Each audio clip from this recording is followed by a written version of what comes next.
Hello guys, this is Divya and I'm back with another episode of Personalities. Today we will discuss about Rajendra Prasad, first President of India. And before I begin, I would like to request you to subscribe our shares channel if you haven't yet. Press the bell notification so that you never miss an update.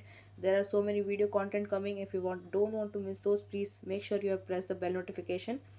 And also, do not skip the foundational videos which are very crucial for your preparation, and be consistent guys. Participate in all these videos, all these quizzes, the plums which series which we have come up with, right? And be consistent guys, okay? And yeah, so I'll watch all these videos. So let us start. Rajendra Prasad was an Indian politician, lawyer, Indian independence activist as well, journalist, scholar also, and he served as the first president of Indian Republic from 1950 to 1962. He joined Indian National Congress during Indian independence movement, and he became a major leader from the region of Bihar and Maharashtra. And when India became a republic, that is on 26 January 1950, he was elected the first president by the Constituent Assembly. And then he was born in Ziradei in the Siwan district of Bihar, then erstwhile, British Raj. His father was Mahadev Sahai Srivastav. He was a scholar of Sanskrit as well as the Persian language. Mother was Kamleshwari Devi. She was a devout woman, and she used to tell the stories of Mahabharata and Ramayana to her son, that is Rajendra Prasad. He was youngest child, and uh, you know he had elder brothers and sisters, and his mother died when he was a child, and then he was taken care of by her elder sister. So after completing traditional elementary school, he was sent to Chapra district school in Bihar. And in meanwhile, in June 1896, he was 12 years of age, and he got married to Rajvanshi Devi, his wife. And he, along with his elder brother Mahendra Prasad, went to study T.K. Ghosh Academy in Patna in Bihar for a period of 2 years, and then he secured first in the entrance examination to the University of Calcutta.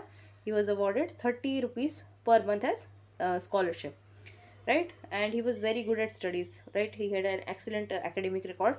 So he joined the Presidency College in Calcutta in 1902, and as a science student. Then he passed, under the university in March 1904, and then graduated with the first division from there. And he was very intellect, and because of his intellect, an examiner once commented on his answer sheet that examinee is better than the examiner. So this is something very remarkable. Later, he decided to focus on the studies of arts. Earlier, because he earlier enrolled as a science student, later his interest shifted to arts. So he took MA. He did MA in economics, and he got first division there also from the same university, University of Calcutta, in the year December 1907. He was a devoted student as well as a public activist. He was an active member of the Dawn Society, and he was instrumental in the formation of Bihari Student Conference in 1906 in the hall of Patna College. Then he started his career first as a teacher. He completed his MA economics. He became a professor at of English actually at Langpat Singh College of Muzaffarpur in Bihar, and then he went on to become the principal of the same institute. Then later on he left the college to undertake legal studies, right? And then he entered Ripon College, which is in Calcutta. Then in 1909 he pursued studied law studies in Calcutta, and then he became a professor of economics at Calcutta City College. So he had his academia spans over so many subjects, not just one subject. In 1915 he appeared in the examination of masters in law, right, from Department of Law, same university, University of Calcutta, and he passed the examination. He was also a gold medalist. He completed his doctorate in law from Allahabad University, and then in 1916 he joined High Court of Bihar and Odisha.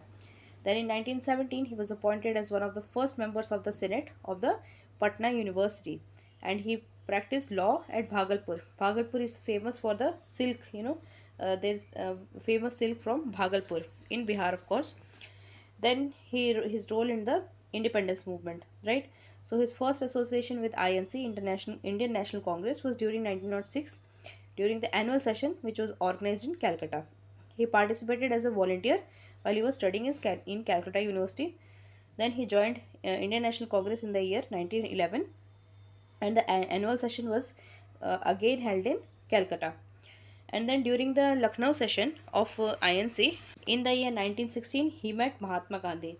And during one of the fact finding missions at Champaran, Mahatma Gandhi ji asked him to come with his volunteers. Then he was so greatly impressed, and he was moved by the dedication, courage, and conviction of Mahatma Gandhi. Then as the motion of non-cooperation was passed by the Indian National Congress in 1920, he retired from his career, and he was kind of in his peak of his career, right? He was doing so well in his career, but he left all that, his lucrative law career, and then he joined Indian National. He completely got involved in the freedom struggle. Then he used to write articles for revolutionary publication like Searchlight and The Desh, and collected fund for these papers. He toured widely, right? Because he had to know more about independence struggle. So he used to explain, then lecture, and exhorting the principles of independence struggle, making people aware about the independence struggle. So he was engaged with all that, and he was elected as the president of Indian National Congress during the Bombay session. This you have to remember, right, guys? All the sessions of Indian National Congress and who were the presidents is very important. Then he again became the president when of INC, of course, when Subhash Chandra Bose he resigned in 1939. And then on 8th August 1942, it is famously known for the Quit India resolution in Bombay, and this led to the arrest of many Indian leaders, including him. So he was also arrested in Sadakat Ashram in Patna, and he was sent to Bankipur Central Jail, and then he remained there for nearly 3 years, and then he was released on 15 June 1945. So and then he was elected as a president of Constituent Assembly on 11 December 1946, and he was also part of the interim government which was formed earlier. He was part of that.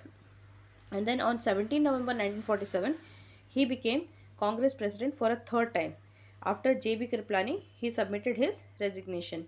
So he was thrice the president of the Indian National Congress. On 26 January 1950, when India became a republic, and India adopted the constitution, he was elected as the first president of India. And during that time, on the 25th of January, his sister died, but he arranged for the cremation of her only after his return. And as the president of India, he duly acted as required by the constitution, and he was independent of any of the political party. He traveled the world extensively as an ambassador of India, building diplomatic rapport with all the foreign nation. He was re-elected. He was one of the longest serving presidents of India. His tenure is very long. So he was re-elected for the two consecutive terms in 1952 and 57, and he is the only president to have achieved this feat, or achieve, he has this achievement. Then he acted independently of the politics, and he followed the role which was expected from him. And following the tussle of the over the enactment of Hindu Code Bill, he took more interest in that, right, in the state affairs. Then in 1962, after serving 12 years as the president, he announced his decision to retire. He then retired, and then after he left the office of president in May 1962, he returned to Patna, Bihar, and on 14 May 1962, and then he stayed to remain in the campus of Bihar Vidyapeeth. He was honored with Bharat Ratna later, and which is, of course, we know it is the nation's highest civilian award. After that, in 1963, 28 February, he was aged 78, and that time he died. And Rajendra Smriti Sangrahalaya, which is in Patna, is dedicated to him. So this is how this great lifespan of a great personality came to an end. So with this, we have come and end to this episode also. Hope you enjoyed it. If you did, please like and share this video. Thank you.